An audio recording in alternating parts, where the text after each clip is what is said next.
कृष्णाय भूतले श्रीमते राधानाथ स्वामिनिति नामिने नमो ओं विष्णुपादाय कृष्ण पृष्ठाय भूतले श्रीमते भक्तिवेदांत स्वामिनिति नामिने नमस्ते सरस्वती देवे गौरवाणी प्रचारिणे निर्विशेष शून्यवादि पश्चात्य देशतारिणे ओम अज्ञानतिमिरान्धस्य ज्ञानाञ्जनशलाकया चक्षुरुन्मीलितं येन तस्मै श्रीगुरुवे नमः।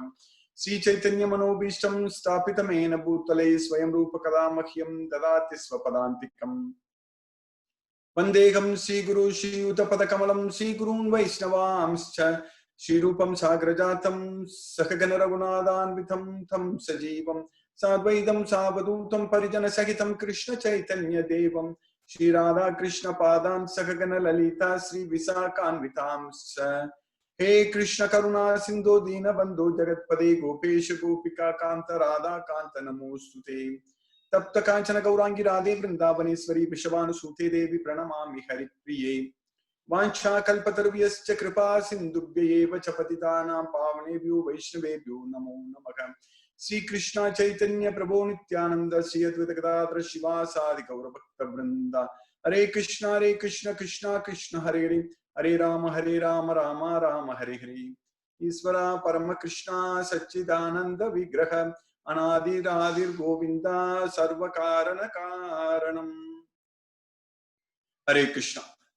By Lord Sri Krishna's causeless mercy, we are nicely studying Bhagavad Gita every day. And as you all know, from only on Sunday, there is a Saturday night for US time and Sunday morning India time, we are in the second chapter. So last week, yesterday we finished, that is 2 days ago, we finished the sloka number 44 to 45 to 48. So because we cover 4 slokas, but the other days, basically Monday through Friday, that is for US time, and Tuesday to Saturday for India time, we are studying actually in the 7th chapter now. Today we are going to finish the 7th chapter. So that way, for those who joined for the first time, you are already you are able to study 2nd chapter also, and now 7th chapter also. But another important thing is that I'm not going to stick to one sloka in one chapter in our class, because that every sloka is connected with all other slokas and chapters, different chapters. That's how we should understand Bhagavad Gita. We should study Bhagavad Gita like that way only. If you try to quote one sloka from here and there, then we will miss the knowledge. We will miss the essence of Bhagavad Gita. It is impossible to quote just only one sloka and Krishna says like that, just take it. We cannot do like that. And there too, people actually, in general, some people, they think that they know Bhagavad Gita and they try to quote Bhagavad Gita slokas, but without even knowing about Krishna, by just taking Krishna out of the picture, then they will quote.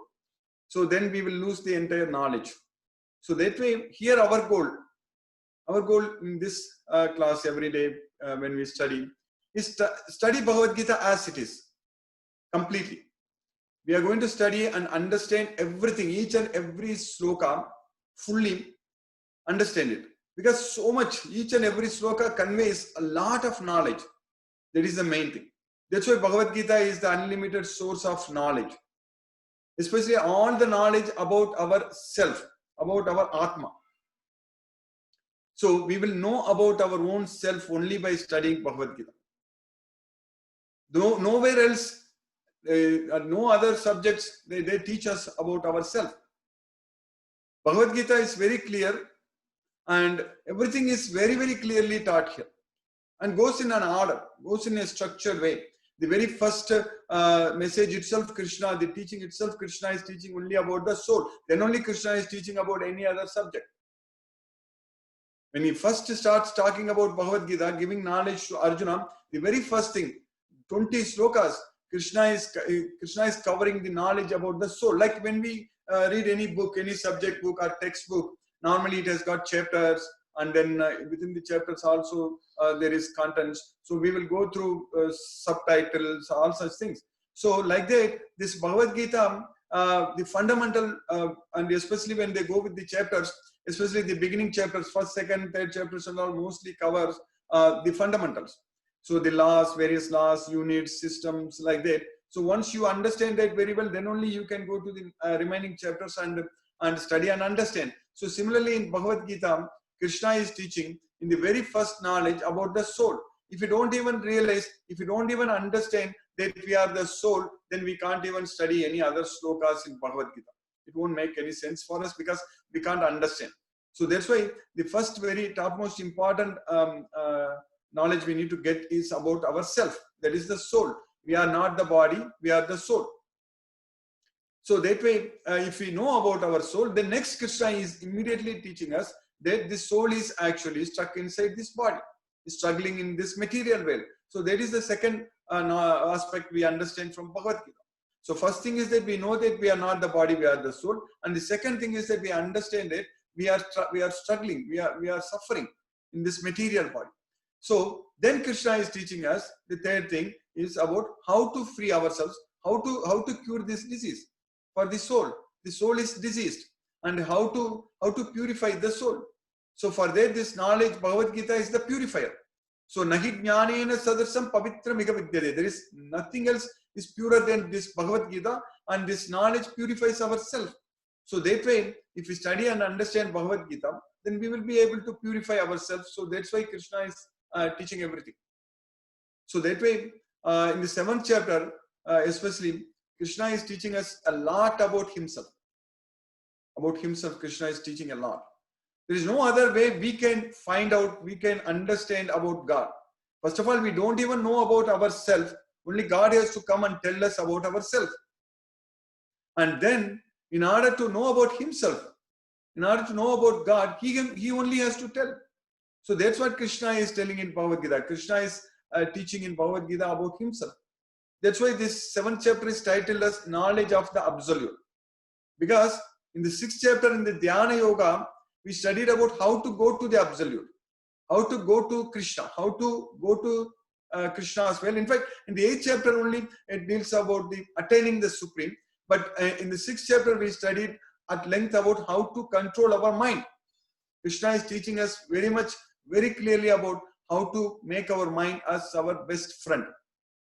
So when we understand that 6th chapter very well, then if we follow all the instructions given by Krishna, then we will be able to control our mind. Our mind will become our best friend, because that is very much needed. If our mind is not in our control, if we are not able to control our mind, that means it is going to invite problems. The mind will invite problems from everywhere. So we are going to get ourselves into trouble.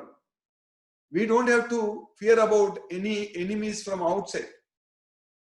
If mind is not controlled, our enemy is within ourselves, within ourselves, inside. It is there inside. It is not there outside. So there is no way we can get rid of this enemy. There is no way we can get rid of our mind, because in the material world outside, if there are some enemies, we can get out of that person. We can go away from that person, and we can somehow get rid of that enemies. But here, this enemy, if mind is our enemy, it is always inside, and all the time it will torture us. All the time it will bring us trouble. That's what we need to understand. All the time it invites problems from outside. Because whenever the mind thinks about anything outside, anything about the material sense objects, that means it is going to bring us problems. That's what we need to understand. So whenever the mind focuses, mind thinks about external material sense object, so that means attached. Focuses means that means attached. Whenever our mind is attached, so that means then we are going to get ourselves into problem. So that's why in Bhagavad Gita, Krishna is teaching us that we somehow make to understand this Bhagavad Gita and control our mind and make this mind as our best friend. If our mind is our best friend, then it is going to help us. It's going to help us. Otherwise, it is going to destroy us. So it is up to us. The mind is either going to help us or going to destroy us, and it's up to us whether we are going to make our mind to help us or destroy us. That's the main thing. So this is very scientific. This is very much science. It's applicable to everyone, irrespective of whichever citizen we are, or what religion we belong to, or whatever it is. About this mind, Controlling mind is very, very important. And this is a science. And Krishna is teaching in Bhagavad Gita very clearly, very scientifically about how to control the mind. If you just study, understand and follow the 6th chapter of Bhagavad Gita, Dhyana Yoga, and if you practice what Krishna says in the 6th chapter, then we will be able to control our mind. Our mind will become our best friend. That's very important. Very, very important. So that means we need to be very serious in this effort in studying Bhagavad Gita. It's very, very important for us. Because that is the toughest thing, that is the most difficult thing we can do in this world. The most difficult job is controlling our mind. To make our mind as our best friend, it's a very, very difficult task. Extremely difficult task. Because Krishna is saying that for a person, Krishna is saying that Uddaret Atman Atmanam Natmanam Avasadayet. One should elevate oneself with the help of the mind, not degrade himself. Not suffer. We should not suffer. One should elevate oneself with the help of mind. Uddaret Atman Atmanam Natmanam Avasadayet. Atmaivagi Atmano Bandhugu Atmaiva Ripuratmana. So the mind is the friend as well as enemy. But Arjuna told Krishna that, oh Krishna, you taught me very clearly about how to control the mind. But I don't think I can control my mind.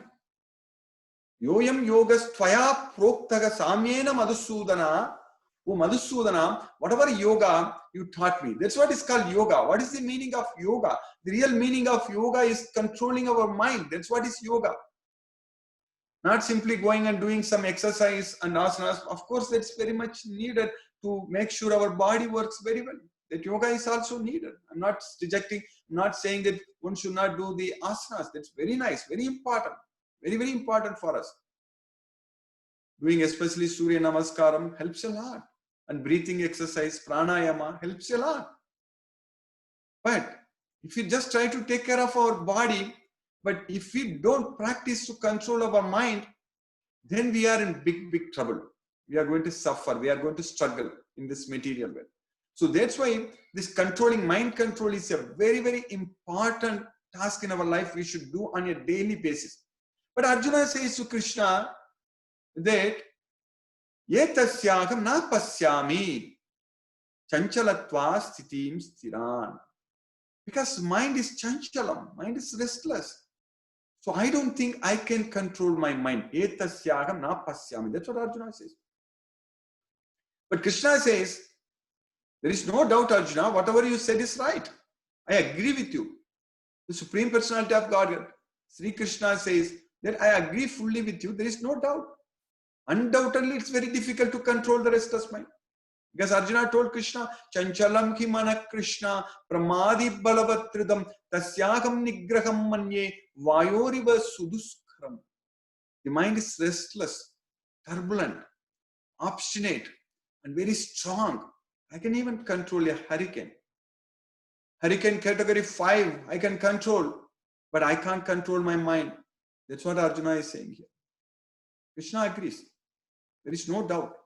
There is no doubt it is very difficult to control the mind. Manodurnigraham chalam. Abhyasena tu kaunteya vairagena cha grihyate. Asamsayam mahabhago manodurnigraham chalam. Abhyasena tu kaunteya. But it is possible. It is difficult. It's very difficult, but it is not impossible. It is very much possible by suitable practice. Abhyasena tu kaunteya vairagyena cha grihyate. Vairagya with the determination, with the detachment. Suitable practice with the detachment, both are needed. Because when we try to control the mind, mind is going to go here and there. Mind is not going to sit in one place. Because the senses are going here and there, and mind goes after the senses. Indriyanam ki charattam, yanmanonu vidiyade, tadasya harati prajnam, vayurnavam ivambasa. So Indriyas, the senses are roaming. So even one of the roaming senses on which the mind focuses. Indriyanam ki charattam, yanmanonu vidiyade. If mind is focusing on one of the roaming senses, if we are seeing something, if our mind focuses on that, then we are in trouble. Because tadasya harati prajna, it will carry away the intelligence. Like a boat on the water is swept away by a strong wind. Vayur navam ivambasa. So like that, the mind and the intelligence and everything carried away if the mind focuses on the senses. That's why Krishna is saying in one shloka in the second chapter, Yatato hyapi kaunteya purusasya vipaschitaka indriyani pramatini haranti prashabam manaka. So the senses are so strong and impetuous that they forcibly carry away the mind. Yatato hyapi kaunteya, even a person who is vipaschitaka, who has the knowledge and who is endeavoring to control the mind. Yatato means endeavoring, who is putting efforts. Yatatohi api kaunteya, even a person who is putting efforts to control the mind. Yatatohi api kaunteya, purusasya vipaschitaka, indriyani pramatini haranti prashabam managa. The senses are very strong and powerful, the strong and impetuous, they forcibly carry away the mind. So it's very difficult. There is no doubt about it. But can we just leave it just because it's very difficult? Can we keep this our mind as our enemy with us if it is just because it's difficult? Krishna is saying that it is not impossible. It is very much possible. So that's why Krishna is saying that you have to do constant practice with determination, with detachment, vairagya. So abhyasa and vairagya, these two things are needed to control our mind. Abhyasa and vairagya. How are we going to get that vairagya? The vairagya, that detachment or determination, how are we going to get it? We will get it only by getting this knowledge of Bhagavad Gita and attaching ourselves with the Supreme Personality of Godhead, Sri Krishna. We need to understand, we need to realize that that Supreme Personality of Godhead, Sri Krishna, is there within us, in our heart. And He is there with us all the time. We should develop that love, unconditional and unalloyed love towards Krishna. That happens automatically when we get the knowledge of Bhagavad Gita. It should come. The love cannot be forced upon anyone. The love. That's why Krishna cannot force us to love Him. Krishna is the Supreme Personality of Godhead. He can do anything He wants, but He cannot make us to love Him. That way He is handicapped. He cannot do that. If we decide not to love Him, then even though He loves us, but He cannot do anything. That will become a one-way love, like one-side love. We don't want to keep that way. It's just one-side love. Only Krishna is loving us and we just neglect and ignore Him. That's not good for us. We should start loving Krishna because this love is going to be permanent. The so-called love in this material world, which is exploited so much in movies and everywhere, they are all temporary. That is not love. That is called lust. The real love, it can be done only with Krishna. It can be because Krishna is loving us so much. And that way, if we reciprocate, if we understand this Bhagavad Gita, if we follow the principles of Bhagavad Gita, if we realize that Krishna is the Supreme Personality of Godhead, then if we attach ourselves with Krishna, then that vairagya comes from there. The detachment from this material sense objects, detachment from this material will automatically comes. We don't have to worry about losing something here. Because there is nothing there for us to gain in this material world. In fact, everything we are gaining to lose only. If we think that today I have gained so much, I am great, but ultimately we are going to lose. Especially even if we get old, there is no need to even die. If we get very old, we may be a billionaire, but we cannot do anything with those billions if we are very old. Especially the family members only will think that when this guy will die. That's what they will be hoping God. They will be praying to God that this guy has to die so that we can enjoy. That's what everybody thinks. So that way, we are not going to take anything away, anything from this. We didn't bring anything and we are not going to take anything. So that way, there is no point in getting attached ourselves with this material sense object. So that's why this knowledge of Bhagavad Gita is very, very important. Then we will be able to control the mind. Abhyasa and vairagya. Abhyasena tu kaunteya, vairagyena chakriyate. That's why Krishna said very, very clearly that without controlling the mind, there is no way we can achieve the yoga. Asamyatat mano yoga dusprapa itimevati. Asamyatat mano. Asamyatat mano means without controlling the mind. Without controlling the mind, asamyatat mano yoga, dusprapa itime madgi. We cannot achieve yoga. That means we cannot liberate ourselves from this material veil, from this material bondage. We need to control our mind. It is not possible without controlling the mind. But it is very much possible to control the mind just by getting this knowledge of Bhagavad Gita. Saddhavan labate jnanam tat paraga samyak te indriya. When we get the knowledge of Bhagavad Gita with faith, if we have faith, we are all having faith, that's why we are studying Bhagavad Gita. With faith, when we get this knowledge of Bhagavad Gita, then we will be able to control our senses definitely. May not be in the very beginning, but over a period of time. Because Kalena Atmani Vindadi, over a period of time. So it will be possible. It will be very much possible. Because when we keep on studying Bhagavad Gita, when we connect ourselves with Krishna, so then we are going to forget about this material well automatically. That's what is going to happen. So that way we don't have to worry about our retirement life. We don't have to worry that when we are very old, we are going to stay alone. Nothing. Krishna is with us all the time with us. So we should be very happy when we get old that we are going to go to Krishna. Because all these things are possible only with the knowledge of Bhagavad Gita. Without the knowledge of Bhagavad Gita, then at the time of death, we will be so much attached to this material world and we are going to come back here. Because whatever one remembers at the time of death, he will attain it without fail. That's what Krishna is saying there. Yam yam vapi smaran bhavam tejatyante kalevaram tam tam mevaiti kaunteya sada tat bhava bhavita. So that way, in the 7th chapter, we are now studying. So I have covered the 6th chapter to a certain extent today. That's why I was telling that no need for you to think that, oh, we are in the 7th chapter like that. Because I'm going to touch all the chapters, all the slokas. So that way, at any point of time, if you join Bhagavad Gita, we will understand everything. But the important point is that we should not miss this and we should study every day. We should join. And if for some reason, if you're not able to join, then at least immediately the YouTube, it will be uploaded and the link will be shared and immediately go through that. That's very important because this knowledge is the key. If you have the knowledge, then everything will go all right. Everything will go perfect. So in the 7th chapter today, we are going to finish the 7th chapter, 30th sloka. That's a great achievement for us today. So in the last couple of slokas, what we are studying, Krishna is teaching, Krishna is using some important words which we have never heard, which even Arjuna never heard. That's how it's this entire Bhagavad Gita, because Krishna uses some vocabulary which is no one has heard. And then Arjuna is asking the question, what is this? What is this? You are saying all those things. What is this? Then Krishna answers.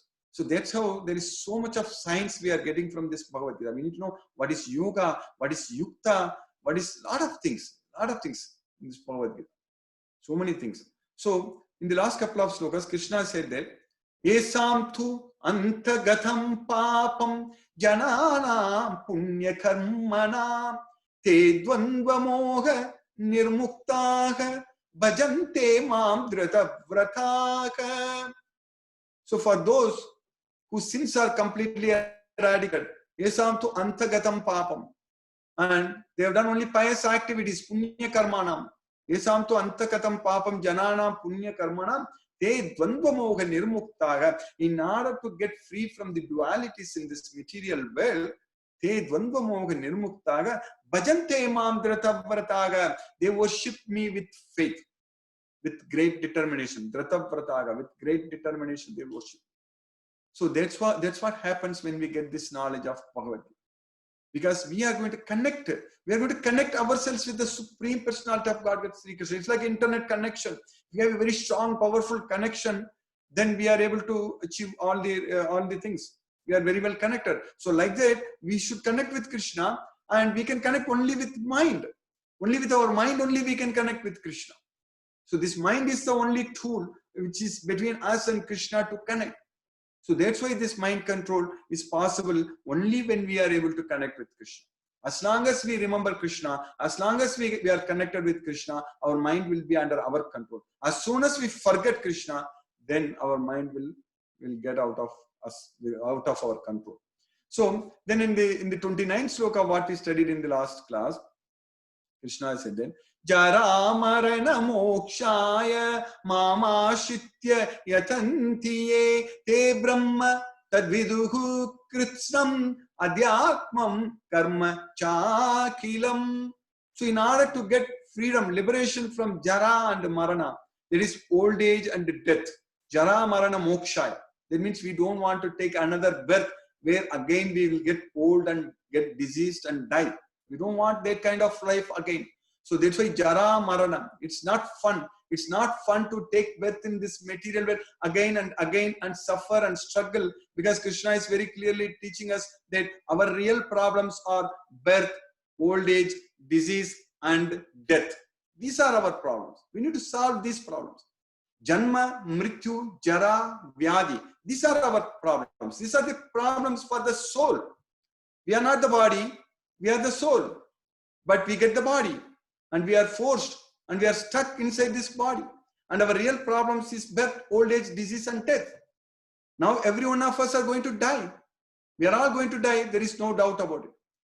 So, but can we repeat? Can we stop the repetition of this birth, old age, disease, and death? Can we stop that? We don't get birth again and die. So that is the point here. This Bhagavad Gita knowledge teaches us about how to get this knowledge, how to use this knowledge, so that we can break this repeated cycle of birth, old age, disease, and death. So we should go to a place from where we should not come back to this material world. So that's why Krishna is repeatedly teaching in Bhagavad Gita, Yadgatva na nivartante taddama paramam mama. Natat bhashayate suryo, nasasanko na pavaka yadgatva na nivartante taddama paramam mama. The abode of mind is never illumined by sun or moon or by fire. Natat bhashayate suryo, nasasanko na pavaka. So there is no light. Light is not needed. In this material world, we need light. Without light, we cannot see anything. But Krishna's well, there is no darkness. So there is light is not needed. Because there is no darkness, there is no light. So Krishna is saying that Natat bhasayate suryo, nasasanko na pavaka, yatgatva na nivartante taddama paramam mama. But if anyone reaches there, then he will not come back to this material world. So that is the point. We are not the body, we are the soul. But the soul should go to a destination which should be a permanently blissful place, not this temporary miserable place. So that's why in the next sloka, today we are finishing in the 7th chapter, 30th sloka, Krishna is saying that, like in this sloka, 29th sloka, Krishna is introduced the word Brahma. There is Jara Marana Mokshaya, Mamashritya Yadantye, Te Brahma Tadvidugu Krishnam Adhyatmam Karma Chagilam. So Brahma, Adhyatma, Karma. We don't know. Krishna is using these words. So now we are going to understand in the next 8th chapter, we are going to understand, because Arjuna is going to ask the question. But in the 30th sloka, Krishna is even introducing more technical words, more vocabulary Krishna is introducing. Sadi Bhutadi Devam Mam Sadi Yajnam Chaye Vidu Prayana Kale Pichamam Te Vidu Yukta Chetasaka. So Vidugu means know. So who knows? My devotees who are worshipping me in order to get liberation from Marana and Jara and Marana, old age and death. So my devotees, so they know about Adhyatma, Karma, all such things. So now Krishna is saying that they also know about Adibhutha, Adideva. Sa Adibhutha, Adidevam. Sa Adibhutha, Adidevam Mam. Then Sa Adiyajna. Sa Adiyajna cha ye vidugu. So they know Adibhuta, Adideva, Adiyajna. This is very important science. You need to understand. This is not something made up. It's very important science. So Sadi Bhuttadi Devam Mam Sadi Yajnam cha ye vidugu Prayana Kale Pichamam te vidugu. So at the time of death, they will know me. Prayana Kalam. Prayana Kalam means at the time of travel. Prayanam. Prayanam means traveling. So we are traveling means we are leaving this body and the soul is traveling. So that's what Prayanam. Prayana Kale Pichamam. At the time of death, te vidugu. Mam te viduhu. That means they know me. They will know me at the time of death. So Yukta Chetasaka. So if you know Krishna, so this is in the 8th chapter we are going to study. Krishna is saying very clearly, Antakalicha, Mameva Smaran Muktva Kalivaram, Ya Prayati sa Madbhavam Yati na asti atra samsya. At the time of death, anyone remembers me, he will come to me. There is no doubt about it. So by Krishna's causeless mercy, today we finished successfully. We finished 7th chapter today, and we will start with the 8th chapter. 8th chapter, the title is Attaining the Supreme. So how to reach Krishna. So everything is scientific. So I'll stop now and we'll discuss if any questions. And maybe you can in the chat window, you can type your questions if you have. So that way I can first try to answer the questions before talking to anyone. But before that, also maybe if anyone has joined for the first time, I think yeah, maybe first maybe we can go with the questions, then I will talk with you. So Siva Prabhu, is there any questions anyone typed in the chat, or you guys Not yet, sir. I have okay. in the Okay, then I will start talking to you, and maybe if anyone has questions, you can type in the meantime. So for those who have just